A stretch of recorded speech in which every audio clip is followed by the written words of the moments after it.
Alors l'auteur lui-même s'appelle Marc Gauthier, avec une orthographe un petit peu particulière, puisque ça s'écrit M-A-H-R-K, et le nom G-O-T-I-E, accent aigu.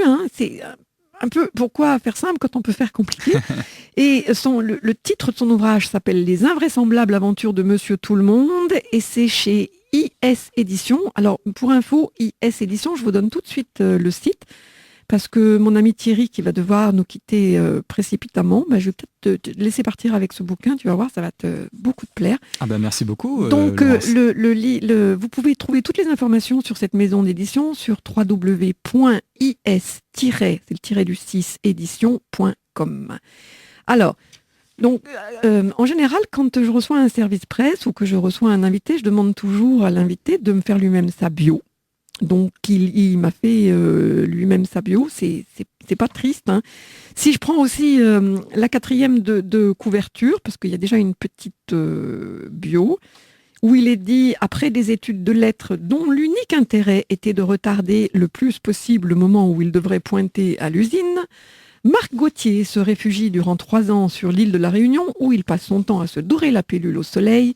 Cette inactivité prospère aboutit aujourd'hui à la parution d'un petit roman comique invraisemblable, d'un cynisme à toute épreuve. Alors bon, déjà, il soigne volontairement sa bio, mais pour vous parler de ce livre, qui est quand même très, très drôle, je vous cite aussi ce qu'il m'a dit lui-même, qu'il est un petit roublard ronchon, impudique, inadapté, obscène, vaguement poète, adorateur de Satan et de nounours en chocolat. Il écrit pour donner un sens à sa vie et commence par publier des textes courts dans de nombreuses revues littéraires avant de sortir son premier roman intitulé Les invraisemblables aventures de Monsieur Tout-le-Monde. Et voyageur farfelu, son objectif est de ne rien faire comme les autres, pour le meilleur et surtout pour le pire. Alors, c'est un petit livre, donc j'aurais pu vous le résumer, mais j'avais un petit peu peur de gâcher parce qu'il est, quand je dis petit, c'est parce qu'il est surtout très aéré au niveau des chapitres. C'est la mise en page qui est comme ça. Et c'est plutôt une bonne idée parce que je pense que les pavés, si moi ça me fait pas peur, ça peut quand même en rebuter quelques-uns. Et que, tu vois, Thierry, pour revenir à la lecture avec ce genre d'ouvrage, c'est une bonne option parce que c'est très aéré. Alors la 4e de couverture, elle vous annonce « Monsieur Tout-le-Monde est exactement comme vous, il a un travail qu'il déteste, une femme moche et 2 adolescents dont le premier but dans la vie est de ne surtout pas devenir comme lui. Mais Monsieur Tout-le-Monde veut changer tout ça. Il veut rêver, il veut vibrer, il veut croire que la meilleure partie de son existence n'est pas derrière lui. Alors un beau jour, il décide de s'affranchir de ses barrières mentales et part à la découverte d'un monde beaucoup plus déjanté qu'il ne l'avait soupçonné. » Et juste avant, je fais la couverture que Thierry, tu vois, puisque je te la mets juste devant toi. Tout à fait. C'est quand même une couverture extrêmement soignée. Je ne vais pas vous la décrire, mais je trouve qu'elle est tout à fait représentative du contenu du bouquin. Et j'aime beaucoup cette couverture parce que, voilà, elle dit tout de ce personnage qui est Monsieur Tout-le-Monde.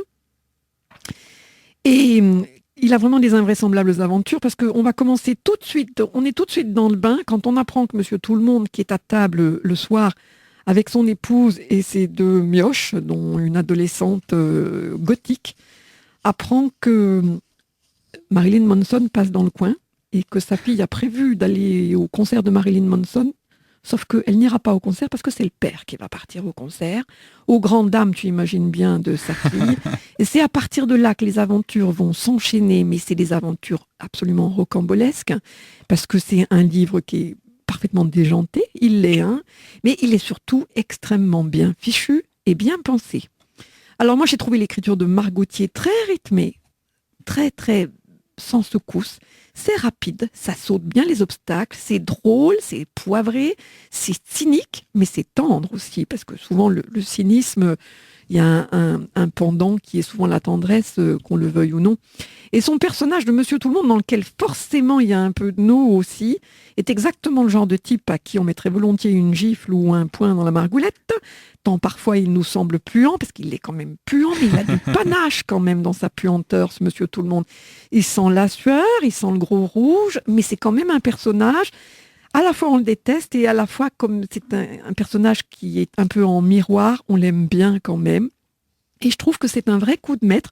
Pour un coup d'essai, Marc, c'est un coup de maître parce que c'est une belle écriture et c'est loin d'être simple d'écrire bien dans le genre de style décalé pour lequel il a opté. Et puis c'est surtout une peinture douce amère de la vie qu'on mène tous, on est tous un peu coincés dans des univers qui se chevauchent et qui ne nous laissent plus tellement le temps de vivre aussi, de respirer, de nous adonner à d'autres choses, à la contemplation par exemple. Et cette envie de brusquement tout lâcher pour aller voir les vaches, regarder les trains passer, on l'a tous plus ou moins eu. Eh bien, Marc Gauthier, il l'a écrit avec son personnage de Monsieur Tout-le-Monde, à qui, je répète, on aurait bien envie de temps en temps de lui pincer fort le bras. Il est vraiment parfois cruel et détestable, ce Monsieur Tout-le-Monde. Il va lui arriver des aventures tout à fait pittoresques. Et alors, pour ne pas vous dévoiler ce petit ouvrage, je vais quand même vous recommander de le lire. Vous pouvez aussi donc le commander, je pense, sur Internet en passant par la maison d'édition 1, www.is-édition.com. Et il y a un très joli passage où Monsieur Tout-le-Monde va rencontrer une prostituée qui est une prostituée qui a aussi beaucoup, beaucoup de caractère, qui a envie qu'on la séduise. C'est pas ordinaire, mais c'est comme ça. Mais bon, c'est aussi un métier d'être péripatéticienne. Il faut aussi payer, donc il va payer très cher, mais il ne l'aura pas volé. Alors, moi, le seul petit bémol que je pourrais adresser à Marc Gauthier, c'est la fin. La fin m'a laissé sur ma faim, justement, parce que je l'ai trouvé un tout petit peu, c'est pas un reproche, Marc, il est peut-être à notre écoute ce soir, puisqu'il savait que l'émission était à cette heure-ci. C'est pas du tout un reproche, c'est juste que cette fin, je la trouve presque morale. Et comme ce livre était très immoral, mais aussi vraiment bien fait dans ce... Eh ben, je la trouve presque morale, mais aussi je me dis, bon, en fait, il ferme la boucle. Et c'est vraiment un livre qui donne la pêche. Alors, il y a des scènes de sexe qui sont un peu abruptes, mais pas trash. Il est vraiment drôle, Marc Gauthier. Il a écrit ça très, très, très bien. Et puis, je lui ai demandé aussi à lui, comme je le fais habituellement, de nous choisir une petite pause musicale.